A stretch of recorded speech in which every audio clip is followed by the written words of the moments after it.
Ian Troup, I'm a fly fishing guide, instructor, and competitive angler. I'm going to tie you my go-to general caddis pattern called the Hare's Ear Caddis.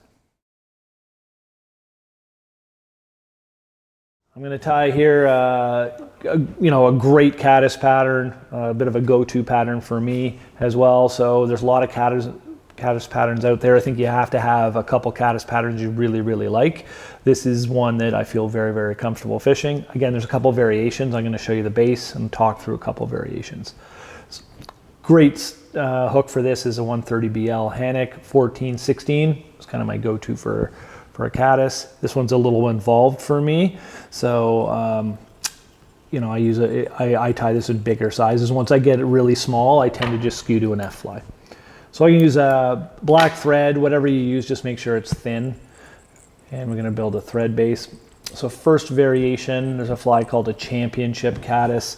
You could put Glo Brite number 5 butt coming out the end here. You could also put orange, like a hens or any type of crystal flash out the end. You could put pearl crystal flash, but a great standard is just a dubbed body with hare's ear. So as you know me, I like hare's ear number 1. This is, this is be your tan caddis or something along those lines. You can dub the body with CDC. You can dub the body with whatever you want, but this is a great go-to. So hare's ear number 1, dub it, don't go crazy with it. Dub it relatively thin.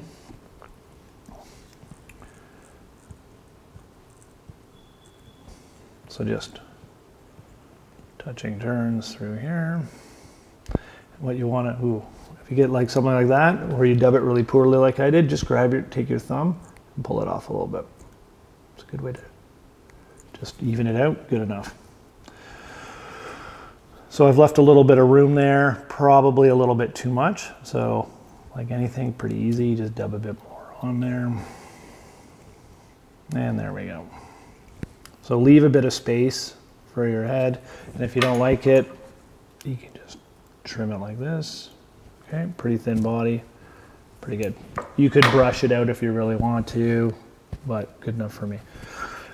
So one product, definitely have quality CDC.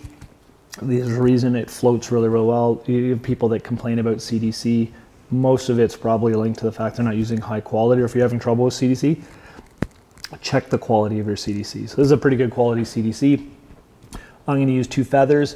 You could pack it with 3 for fast water. You could go crazy and pack it with 4, but I find 2 is probably good enough for a 14 for me.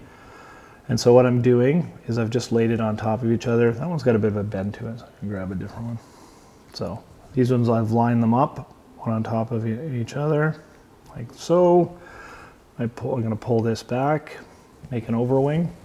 And it's going to look just like a caddis, very similar to an F-fly. So you don't want to go way past it, just to about the bend of the hook, just past it, but try not to go too crazy. So there you have that piece. I like to pull this up and put a couple threads underneath and then go back on top. Just locks it in. So that looks pretty good to me. Cut your CDC at an angle. And then push. I like to just make sure it's clean. I think I've showed this in some other videos, but I'll show it again. The thread zap, something like that. If you need to clear an eye, you can just use, it's a tool for beads. You can just clean the eye away. So you could just leave it like that and call it an F-fly. Those who be watching say, gee, that looks a lot like an F-fly. You'd be right. A couple of things I do is I bring my thread back towards the end a little bit. So I've built up a little bit of a head there. If you're a fancy tire, you could split the thread and put some CDC through there. For those who know my style, it's pretty simple. So I just take the crap that's left over here, grab a good chunk of it, all those wispy fibers, take them like that, just dub them loose like that. I might have put too many, but we'll see what happens. And just, you can see I'm just building up just a bit of a head, and that's probably all I need there. Right, so pull those back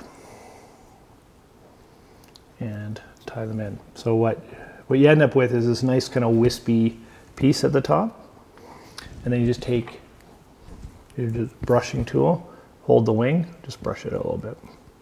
and you can just pull it out. So there's a real fast way to get kind of a wispy head on it. It starts to look really, really nice as a caddis. Another thing you could do is add a hot spot to it. And if you wanted to add a hot spot to it, you would just grab some Glo Brite yarn like I've got lying around here. Glo Brite number 5 is a good one. 4 is another one. You could use all kinds of different colors. So just take a chunk of it like this. Just fold it over once. So all you need. Twice, you know, is probably more than enough. Once is fine. Tuck it in behind your thread. It goes right on top like so. We'll try that again. Lost my hand. So grab the thread, run it in behind, and just pinch it with your hands. And you can put a really simple hot spot on your fly. So you see this, all I gotta do is clip that off. And now I have a nice visual to track my fly. So there you have a really, really simple, fast, natural caddis that you can add some tweaks to, as I said before. So don't be afraid of putting hot spots on the bottom. You know, for faster water, add a couple more CDC fibers. Put a you know, kind of a hot spot on the top if you need it or not. But it is, there's many good caddis patterns, but I would put this in as one of the best for a go-to general caddis pattern. There you have it. Hare's your caddis.